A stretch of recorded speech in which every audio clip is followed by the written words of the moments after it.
नमस्कार दोस्तों, स्वागत है आप सभी का द वर्ल्ड न्यूज के एक और नए एपिसोड में। तो दोस्तों, आपको याद ही होगा कि अब से कुछ ही दिन पहले मैंने आपको खबर दी थी कि जापान की एक डिफेंस पॉलिसी थी जिसके तहत वो हद से ज्यादा खर्च अपनी सेना पर नहीं कर सकते थे, और जो ये प्राइस कैप था इसे दूसरे वर्ल्ड वॉर के एंड में लगाया गया था ताकि जो इंपीरियल जापान है वो दोबारा लौटकर ना आ सके। लेकिन अब से कुछ ही हफ्तों पहले जापान के प्राइम मिनिस्टर ने ये अनाउंस कर दिया है कि जो ये प्राइस कैप था जिसमें हद से ज्यादा आप अपने डिफेंस बजट पर खर्च नहीं कर सकते, उसे हटा दिया गया है। और अब जापान हर साल करीबन 50 से लेकर 60 बिलियन डॉलर जो अपनी आर्मी पर खर्च करता है, इसके ऊपर लगभग 350 बिलियन डॉलर और जापान खर्च करेगा अपने डिफेंस बजट पर। और ये बहुत ज्यादा बड़ा नंबर है, क्योंकि अगर आप चाइना को देखोगे तो चाइना का ईयरली मिलिट्री बजट लगभग 200 से लेकर 220 बिलियन डॉलर होता है। जापान उससे भी आगे निकलने जा रहा है, और इसका कारण ये है कि जापान को अब ये लगने लगा है कि आज नहीं तो कल चाइना से उनकी मिलिट्री कॉन्फ्लिक्ट होनी ही है, क्योंकि ताइवान को लेकर चाइना बहुत ज्यादा एग्रेसिव है और जापान का मानना है कि ताइवान उनकी लास्ट लाइन ऑफ डिफेंस है, उनकी रेड लाइन है। क्योंकि एक बार ताइवान पर चाइना ने कब्जा कर लिया, उसके बाद जापान चाइना के सीधे निशाने पर आ जाएगा।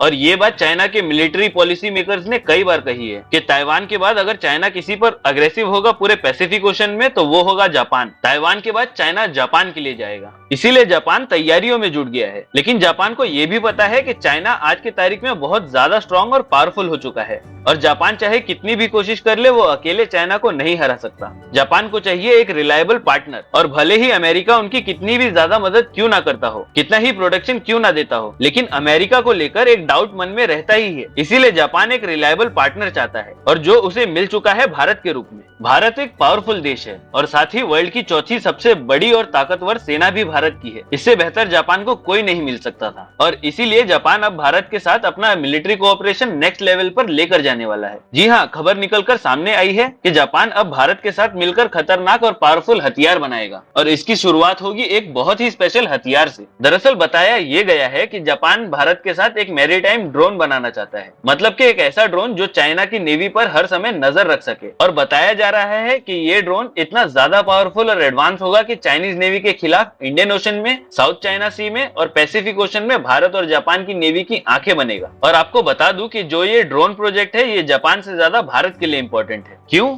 क्योंकि जापान की नेवी के पास फिर भी अमेरिका से प्रोवाइड किए हुए एडवांस ड्रोन ऑलरेडी है, जबकि इसके मुकाबले भारत के पास ड्रोन के नाम पर कुछ भी नहीं है। इसका सबसे बड़ा एग्जांपल है कि पिछले कुछ समय से चाइनीज नेवी इंडियन ओशन में काफी एक्टिवली इन्वॉल्व हो रही है। ऐसे में चाइनीज नेवी पर नजर रखने के लिए भारत को बहुत ही एडवांस ड्रोन की जरूरत थी। अब भारत खुद भी ड्रोन बना रहा है, जो कि है रुस्तम 1 और रुस्तम 2 के नाम से। लेकिन ये दोनों प्रोजेक्ट लगातार फेल हो रहे हैं, इसलिए भारत को मजबूरी में अमेरिका के पास जाना पड़ा, और अमेरिका ने हमें MQ-9 प्रेडेटर नाम के एडवांस ड्रोन दिए हैं, लेकिन लीज पर, जिनका इस्तेमाल भारत इस समय कर रहा है चाइना को रोकने के लिए। बताया जा रहा है कि भारत को ये ड्रोन बहुत पसंद आए हैं, इसीलिए भारत अमेरिका से और ज्यादा MQ-9 प्रेडेटर ड्रोन लीज पर लेगा। हालांकि आप कहोगे कि भारत खरीद क्यों नहीं लेता, तो इसका रीजन है हमारा डिफेंस बजट। आज की तारीख में भारत का बजट लगभग 70 से 75 बिलियन डॉलर हर साल होता है, और ये बहुत बड़ा अमाउंट है। आपको बता दूं, पाकिस्तान के मुकाबले हमारा बजट लगभग 7 गुना बड़ा है, लेकिन ये फिर भी कम पड़ रहा है। वो इसलिए क्योंकि हमारी आर्मी के पास तो हर एक मॉडर्न हथियार है, हर एक एडवांस टेक्नोलॉजी है, लेकिन हमारी एयरफोर्स और नेवी की हालत खराब है। बात करें एयरफोर्स की तो उन्हें कम से कम 150 फाइटर एयरक्राफ्ट तुरंत चाहिए। बहुत कम स्क्वाड्रन पर हमारी एयरफोर्स ऑपरेट कर रही है, और कई मामलों में तो एयरफोर्स को सोवियत यूनियन के जमाने के एयरक्राफ्ट से काम चलाना पड़ रहा है, जिसमें हमारे कई पायलट शहीद भी हुए हैं। और वही बात रही नेवी की, तो वहाँ पर भी सिचुएशन अच्छी नहीं है। अब आप खुद सोचिए कि जब हम अपनी नेवी और एयरफोर्स को अपग्रेड नहीं कर पा रहे हैं, तो ऐसे में स्टेट ऑफ द आर्ट यानी कि सबसे ज्यादा बेहतरीन हथियार जो बहुत महंगे होते हैं वो कैसे खरीद ले। इसलिए भारत को इस समय किराए पर ड्रोन लेकर काम चलाना पड़ रहा है, और इसीलिए कहा जा रहा है कि भारत जापान के साथ ये एडवांस ड्रोन मिलकर बना सकता है, क्योंकि भारत ही ऐसा देश है जिसे इस समय ड्रोन की बहुत सख्त जरूरत है,